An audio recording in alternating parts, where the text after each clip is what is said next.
जय श्री कृष्णा दोस्तों, राधे राधे। कैसे हैं आप सभी दोस्तों? आज मैं आप सभी को सुनाती हूँ आज्ञाकारी शिष्य की बहुत ही बढ़िया मज़ेदार चटपटी कहानी। तो चलिएगा कहानी को हम शुरू करते हैं। कहानी को शुरू करने से पहले मैं आप सभी से रिक्वेस्ट करती हूँ, जो मेरे चैनल में नए हैं प्लीज़ प्लीज़ प्लीज़ मेरे चैनल को सब्सक्राइब करिएगा, लाइक करिएगा, शेयर करिएगा और बेल आइकन को दबाना बिल्कुल मत भूला करिएगा। और ये आपको वीडियो कैसी लगी, कहानी कैसी लगी, कमेंट करके ज़रूर बताया करिएगा। चलिएगा कहानी को हम शुरू करते हैं। एक बार की बात है, एक अमन नाम का एक लड़का था जो बहुत ही सीधा था। बहुत सीधा सीधा मतलब कि इतना सीधा कि लोग उसको मूर्ख समझते थे। भाई आज के टाइम में वैसे भी जो सीधा होगा उसको लोग मूर्ख ही समझेंगे, तो वैसे ही अमन को सब मूर्ख ही समझते थे।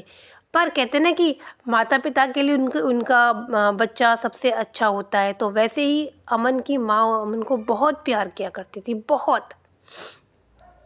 एक तो वो सीधा था, दूसरा ये जब लोग उसको पागल बनाते थे ना तो उसकी माँ को बहुत दुख होता था।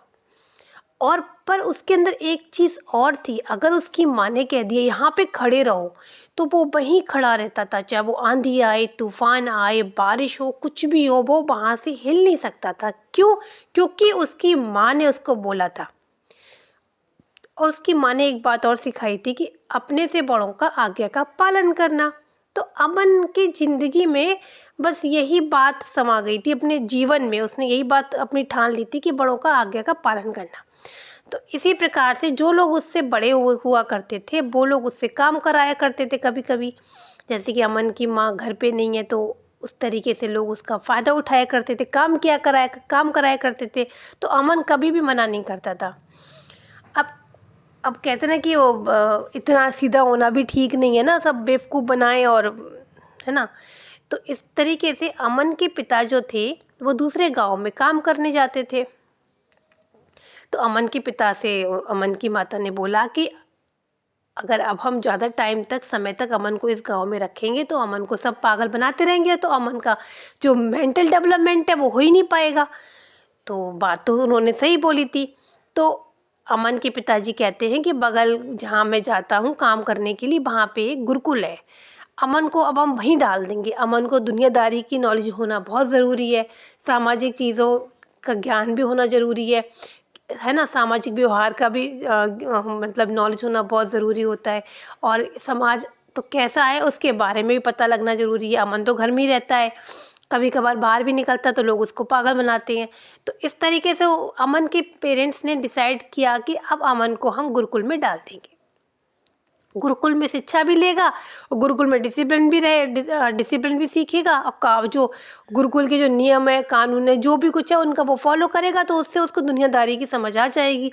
इसी तरीके से अमन को उन्होंने वही गुरुकुल में डाल दिया। पर अमन की माँ ने एक बात और एक सिखाई थी कि बेटा हमेशा हमेशा गुरु की आज्ञा का पालन करना। भाई साहब, अब अमन को जो अमन की माँ ने सिखाया, अमन की माँ ने एक और बात सिखाई कि हमेशा भगवान जी की पूजा करना, शिव जी पे जल चढ़ाना। तो अमन कुछ भी हो जाए ना, गांव में एक छोटा सा मंदिर था, अमन डेली शिव जी पे जल चढ़ाता था, डेली डेली डेली नियम से, वो ब्रेक नहीं करता था। अब ऐसे ही गुरुकुल पहुंचा, वहाँ भी भाई गुरुकुल में वहाँ पूजा पाठ भी सिखाई जाती है। अब गुरुकुल में जो भी होता है वो सब शास्त्र वगैरह पढ़ाए जाते हैं, शिक्षा दी जाती है। उसी तरीके से अमन अपना आराम से, अमन का वहाँ बहुत मन लगने लगा। अमन को थोड़ी थोड़ी समझ में भी आने लगी कि क्या है क्या नहीं है। पर अमन को एक बात तो हमेशा से समझ में आती थी कि बड़ों का आज्ञा का पालन करना, स्पेशली जो उनकी मदर बोला करती थी कि गुरु की आज्ञा का पालन जरूर करना। अब भाई ऐसी डेली रूटीन में अमन सुबह उठता था 4 बजे, और गुरुकुल के जो भी कार्यक्रम हुआ करते थे, जो भी कार्य हुआ करते थे, पढ़ाई लिखाई सब अमन उसमें मतलब अच्छे से करता था। अब एक बार गुरुजी बैठे हुए थे, सर्दियों का टाइम था, अच्छी सी धूप आ रही थी, तो गुरुजी ने सोचा ला बच्चों को कुछ एक्स्ट्रा नॉलेज दे दी जाए, है ना।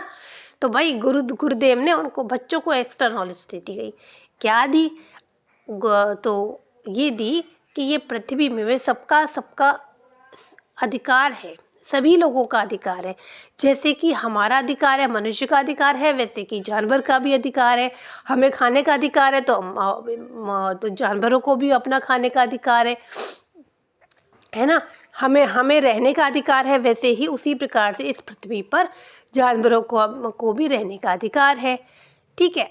अब अमन के बात दिमाग में ये बात बस गई कि जो अधिकार हमारा है ना, वही अधिकार जानवर का है। चलो, अब भाई अमन की एक ड्यूटी हुआ करती थी गुरुकुल में कि बगल में ही साइड में, गुरुकुल की साइड में गौशाला थी। वहाँ पे बहुत सारी गाय थी। अब गौशाला का मतलब ही यही होता है जहाँ पे बहुत सारी गाय रहती है। तो अमन वहाँ पे रोज जाता था, चारा डालता था, गोबर से वो कंडे जो बनते ना, उपले जो होते, वो बनाता था। अमन का ये काम था। बहुत सारे बच्चे जाते थे पर अमन भी उसमें जाया करता था। गुरुकुल के सारे काम बच्चे आपस में मिलजुल के, जो छोटे मोटे काम हुआ करते थे, बांट लिया करते थे, कर लिया करते थे। जैसे कि पौधों को पानी लगाना, एक छोटा सा खेत हुआ करता था, उसमें हर सब्जियां तोड़ के लाना, इस तरीके से सारे बच्चे मिलके काम किया करते थे। अब अमन गया वहां पे भाई गौशाला में, तो अमन ने सोचा कि हमारे गुरुदेव ने क्या बोला था, जो अधिकार हमारा है वही अधिकार जानवरों का है। तो इसका मतलब है जानवर, ये गाय हमारी चारा क्यों खाए, गाय भी वही खाना खाना चाहिए गाय को जो हम लोग खाते हैं। अमन फटाक से गया गुरुकुल की जो भंडारा जिसे कहते हैं, भंडारा घर, जो रसोई घर, वहां पे जाके जितने भी सामान बना था खाने पीने का, अमन पूरा पूरा ला के गाय के उसमें डाल दिया। अब जितना अमन लेकर आया उतना वो एक ही गाय खा पाए। अमन ने अपना भी खाना दे दिया, जो तब रसोई घर में खाना था वो सब डाल डाल दिया। अब रसोई घर में जो खाना बना था वो खाना बना था बच्चों के लिए, पूरे गुरुकुल के लिए, है ना। अब भाई जब जब खाना परोसा गया वहां पे, तो पता लगा कि खाना ही नहीं है। खाना कहाँ गया, खाना कहाँ गया, बड़े बड़े भगोनों में, बड़ी बड़ी कढ़ाई में सब्जी और दाल रोटी जो बन, सब खत्म। क्यों? अमन ने सारा खाना गौशाला में दे दिया। क्यों? हमारे गुरुदेव ने कहा है कि जो मतलब खाना खाने का अधिकार हमारा है तो जानवरों का भी है ना। चलो, एक चीज हो गई।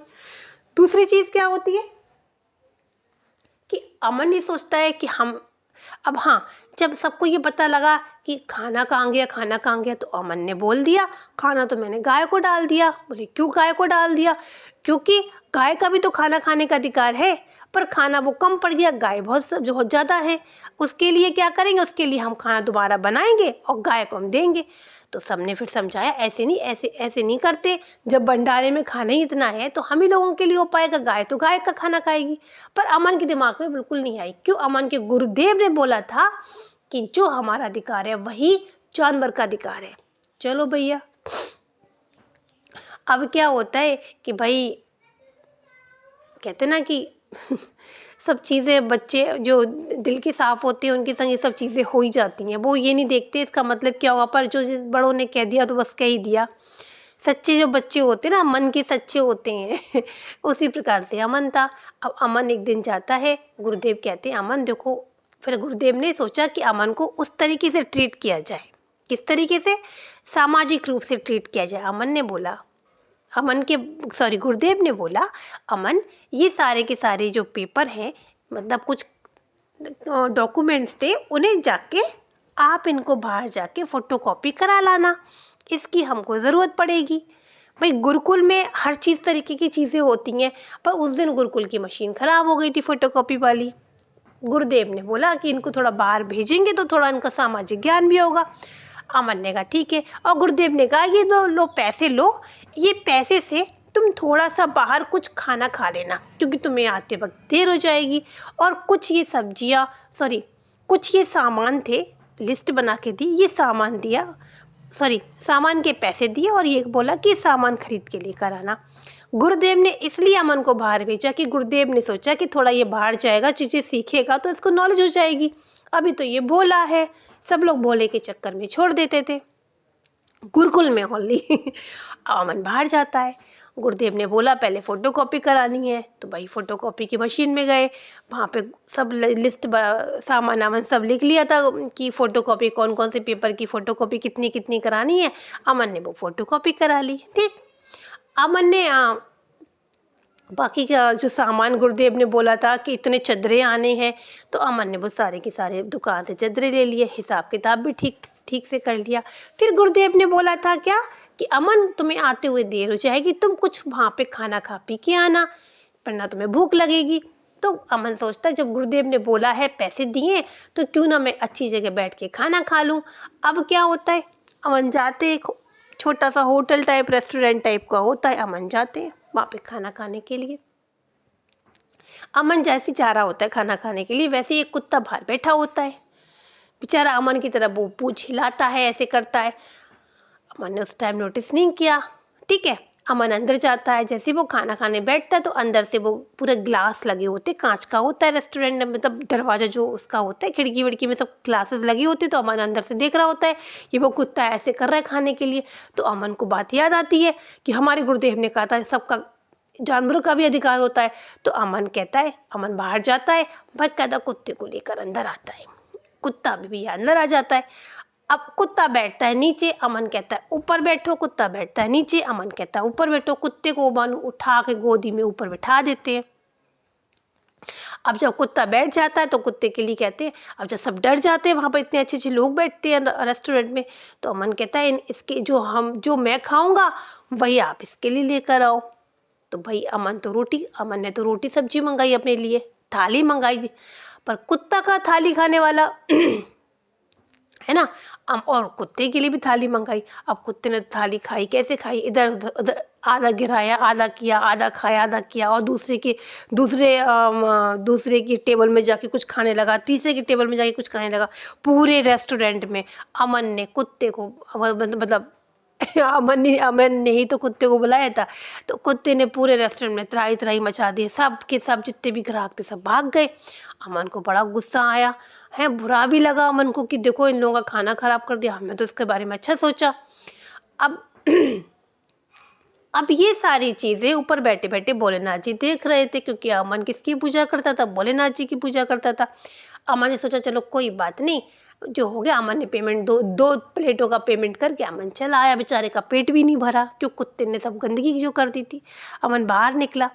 बाहर निकल के अमन ने क्या किया, एक चादर ली, देखा ठंड बहुत है, और एक बिल्ली बैठी थी, तो थी उसके बहुत सारे किटन्स थे, बहुत प्यारे प्यारे बच्चे थे, उसने वो चादर उसके ऊपर डाल दी। ठीक है, और अमन ने उसको दूध की वो पैकेट लेके उसको दूध भी पिला दिया। मतलब अमन ने ये इतना बड़ा अच्छा सा काम कर दिया। इस चीज से भोलेनाथ जी और प्रसन्न हो गए कि भोलेनाथ जी ने सोचा ये बच्चा मूर्खता की बातें तो करता ही करता है, पर इसके अंदर कितनी सच्चाई है, कितनी ईमानदारी है, और कितना अच्छे कर्म ये कर रहा है। तो अब भाई अगर ये ऐसे ही रहेगा तो इसकी ये तो आगे सामाजिक इंसान बन ही नहीं पाएगा। कि तो उसी रहेगा कि जो हमारा अधिकार है वो जानवर का अधिकार है, वो हमारा अधिकार है, नहीं सॉरी, जो हमारा अधिकार है वो जानवर का भी अधिकार है। ठीक है, अब अमन क्या करते हैं, अब सॉरी अमन नहीं, भगवान जी क्या करते हैं, एक भगवान जी लेते हैं एक बकरी का रूप। किसका रूप, बकरी का रूप। अब बकरी का रूप में एक के नीचे बकरी का रूप लेके, हाँ, भोलेनाथ जी नीचे आते हैं। अमन साइड से चल रहा होता है अपना, वही गुरुकुल जा रहा था ना सामान लेकर, तभी साइड में इसको वही बकरी मिलती हुई, वही भोलेनाथ जी मिल जाते हैं। तो अमन सोचता है कि सब लोग बात करते हैं, ये जानवर बात क्यों नहीं कर पाते हैं। अमन के दिमाग में तो वही बात आती है ना, जो हमारा अधिकार है वही जानवर का अधिकार है, खाने का, पीने का, रहने का, बोलने का, सोने का, हर तरीके का। अमन उस बकरी से बोलते हैं कि तुम्हें बोलना आता है। तो भाई साहब बकरी बड़े शान में कहती है, जी हाँ अमन, मुझे बात करना आता है। अमन चौंक जाता है। अमन सोचता है अरे इस बकरी को तो मेरा नाम भी पता है। बोले तुम्हें मेरा नाम कैसे पता है। बोले तुम्हें कैसे पता कि मैं बकरी हूँ, उसी तरीके से मुझे भी पता है कि तुम अमन हो। तो अमन डर जाता है। पहले तो डरता है क्योंकि उसने आज तक कभी जानवर को बोलते हुए नहीं देखा, पर उसकी जो बकरी पर ही वो उस पर निगाह आ गई कि ये बकरी है, ये बोल भी सकती है। तो अमन कहता है वही तो मैं सबको समझा रहा हूँ, मेरे गुरुदेव ने बोला जो मेरा हम लोगों का अधिकार है, मनुष्य का अधिकार है, वही अधिकार जानवर का भी है। अब मैंने भी उस डॉगी को रेस्टोरेंट में खाना खिलाया, पर उसने गंदगी कर दी। गाय को मैंने पूरा खाना खिलाया, उसने भी वहां पे पूरा का पूरा वो खाना खा गई। अब बताओ इसको हम ये इन दोनों में जो अंतर है वो हम ख़त्म कैसे करें। मतलब हमारे गुरुदेव ने कहा कि हम सब बराबर हैं, तो हम सबको एक साथ रहना चाहिए। तो बकरी कहती है, मतलब वही भोलेनाथ जी बकरी का रूप रख के आते, कहते बात तो तुम सही कह रहे हो, पर चलो अब तक तो तुमने अपना अपना अधिकार दिखा दिया, ठीक है। तुमने क्या अधिकार दिखा दिया कि जो हमारा मनुष्य का अधिकार है वो जानवर का भी अधिकार है, पर अब तुम ये देखो जो जानवर का अधिकार है वो मनुष्य का भी तो अधिकार होना चाहिए। अमन ने कहा हाँ बिल्कुल होना चाहिए। बोले चलो अब जैसे मैं चल रही हूँ वैसे ही तुम चलो, ये तुम्हारा भी अधिकार है। अमन कहता क्यों, मेरे तो दो ही पैर है। बोले नहीं, तुम हाथों को नीचे रखो, तुम्हारे ये 4 पैर बन जाएंगे, पर तुम चलो तो सही। तो अमन सोचता है हाँ ये सही कह रही है। अमन चलते हैं, अमन थोड़ी देर चलते हैं, अमन के हाथ छिल जाते हैं, एक तो पीठ में सामान बहुत था। बकरी कहती है क्यों, क्या हुआ, कोई परेशानी हुई। अमन ने कहा हुई तो हो तो रही है, पर जैसा कि गुरुदेव ने बोला है। बोले हाँ, गुरुदेव ने तुमको एक बात तो नहीं बताई। भाई गुरुदेव ने ये तो बता दिया कि जो तुम्हारा अधिकार है वो जानवर का भी अधिकार है, पर जो जानवर का अधिकार है वो भी तो तुम्हारा अधिकार हुआ कि नहीं हुआ। अमन ने सोचा हाँ ये तो तुम सही कह रही हो, तो चलो तुम ऐसी चलो। अब बकरी क्या करती है, बकरी कहती है घास खाती है। तो अमन कहता है, बकरी अमन से कहती है चलो चलो, देखो मैंने तुम्हारी भाषा सीख ली, तुम्हारा अधिकार हम जो तुम्हारा अधिकार है बोलने का वो मेरा भी अधिकार आज हो गया। बोले हाँ हो गया, अब जो मेरा अधिकार है वो भी तुम्हारा होना चाहिए, इसको भी तुम प्रूफ करोगे। अमन ने कहा हाँ प्रूफ करूंगा, बताओ कैसे करूं। मैं घास खा रही हूँ। बोले अच्छा, तुम भी घास खाओ। तुम भी घास खाओ। तो अमन कहता है मैं घास कैसे खा सकता हूँ, मैं तो घास खाता ही नहीं हूँ। बोले नहीं, जब तुमने गाय को रोटी खिलाई, तुमने गाय को चावल खिलाए, तुमने डॉगी को अंदर बिठा के रेस्टोरेंट में खाना खिला सकते हो, तो तुम घास क्यों नहीं खा सकते जब कुत्ता रोटी खा सकता है? और जब गाय घास खाने के बाद भी रोटी खा सकती है, तो तुम रोटी खाने के बाद घास क्यों नहीं खा सकते हो? तो अमन को बड़ा अजीब लगता है, कहती है वो तो बकरी तो अपना ग्रेजिंग करती, घास खाती। बोले तुम भी खाओ, हरे पत्ते खाओ, ग्रीन ग्रीन लीव्स खाओ, कितनी अच्छी लगती हैं, स्वादिष्ट लगती हैं, ये हमारा फेवरेट फूड है, तो तुम्हारा भी तो फेवरेट फूड होगा, तुम्हारा भी ये फेवरेट फूड होने का अधिकार हुआ कि नहीं हुआ? अरे भैया, अमन थोड़ी देर घास खाते, अमन को वॉमिटिंग आ जाती है, अमन को चक्कर आ जाते हैं, अमन बेहोश हो जाते हैं। तो वैसे जैसे जब बेहोश होने के बाद जब अमन के सर पे हाथ रखती है बकरी, तो अमन एकदम उठ जाते हैं, अमन डर जाते हैं। तो वो बकरी किसका रूप ले लेती है, किसका रूप ले लेती है? भोलेनाथ जी का।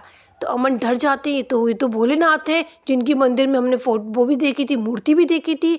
तो भोलेनाथ जी कहते हैं अमन, ये तो दुनिया बनाई गई है, अधिकार का मतलब ये नहीं है कि जो तुम खाओगे वो जानवर ही भी खाएंगे। अधिकार का मतलब ये है उनका भी अधिकार रहने का है, वो अपनी तरीके से अपनी पृथ्वी पे, इस पृथ्वी पे अपनी तरीके से जानवर रहते हैं। तभी तो जानवरों का जंगल बनाए। जंगल में जानवर क्यों रहते हैं? क्योंकि उनको जंगल पसंद है। वो यहाँ पे ये पक्के मकानों में और ये कमरों में नहीं रह पाएंगे। ये तो नेचर है, इसको तो प्रकृति कहते हैं। और मनुष्य को बुद्धि दी गई है बहुत ज़्यादा अत्यधिक, तो मनुष्य अपना मकान बनवाता है, रहता है, अपना काम धंधा करता है, पैसे कमाता है, उससे अपना परिवार चलाता है, वो सामाजिक प्राणी इस तरीके से बन गया। तो भाई अमन कहता है तो मतलब ये चीज़, बोले तुम्हारे गुरुदेव का कहने का मतलब ये नहीं था कि जो तुम खाओगे वो गाय खाए। गाय तो चारा से ही उसका पेट भरेगा, क्या तुमने घास खाई? नहीं खाई। तो उसी तरीके से वो रोटी नहीं खा सकती है भैया, वो बकरी रोटी नहीं खा सकती है, बकरी तो हरी चीज़ें खाएगी ना, हरे पत्ते खाएगी, हरी घास खाएगी। इनका जानवरों का इन्हीं से पेट भरेगा। उसमें भी उसमें भी जानवर की भी टाइप्स है, तो हर्बीवोर्स है, कार्निवोर्स है, ओमनिवोर्स है, ये सारे के सारे टाइप्स होते हैं, है ना। तो तब कहीं जाके अमन को समझ में आया गुरुदेव का मतलब ये था, वरना आज तो गुरुदेव से डंडा ही पड़ता जब वो घास खाता खाता वहां पे गुरुकुल जाता। और उसको ये शिक्षा किसने दी थी? शुरू से उसकी माँ ने दी थी, पर माँ का इंटेंशन तो दूसरा था ना, बड़ों की आज्ञा का पालन करना। फिर उसने उसकी प्लस पॉइंट देखिएगा कि उसने अपने गुरुदेव की आज्ञा का पालन कितने सटीकता से किया। तो थोड़ा सा वो सीधा भोला कुछ भी कह सकते हो, इसको अज्ञानी भी आप कह सकते हो, उसको नहीं पता था कौन सी चीज़ सही है कौन सी चीज़ गलत है। तो भोलेनाथ जी ने उसकी प्रॉपरली आँख खोल दी। फिर वो अमन को समझ में आ गया कि क्या चीज़ है, कैसे रहना है, ये सामाजिक प्राणी हम है, ये एनिमल है, ये वो है, तो सब समझ में आ गया। तो उस अमन के ऊपर हमेशा हमेशा हमेशा भोलेनाथ जी का हमेशा आशीर्वाद बना रहा, क्योंकि वो सच में अमन भोला था। पर थोड़ा सा इसमें सीधा भी ज़्यादा ही बोला था, जिससे कि उसका सब लोग ने फ़ायदा उठाया। फिर उसको समझ में आ गया कि दुनियादारी क्या होती है। गुरुकुल में अच्छे से आराम से गया और उसको अपनी गलती का रियलाइज़ हुआ। बाद में उसको बड़ी हँसी भी आई कि अरे ये तो ये होता है, अरे ये तो ये होता है। तो फिर वो ठीक-ठाक से अपना काम करने लगा, गुरुकुल में अच्छे से पढ़ाई भी करने लगा और उसका ये व्यवहार जो चेंज व्यवहार हुआ उसको देखकर, उसका ये चेंजेस जो उसके लाइफ में आए, उसको ये सब उसके चेंजेस को देखकर उसके पेरेंट्स बहुत खुश हुए। तो इस तरीके से अमन अब मूर्ख से विद्वान बन गया। कहने का मतलब ये है। तो कैसी लगी आपको आज की छोटी सी मजेदार चटपटी बढ़िया सी कहानी। फिर मिलते हैं नई कहानी के साथ, तब तक के लिए थैंक यू, धन्यवाद, बाय बाय।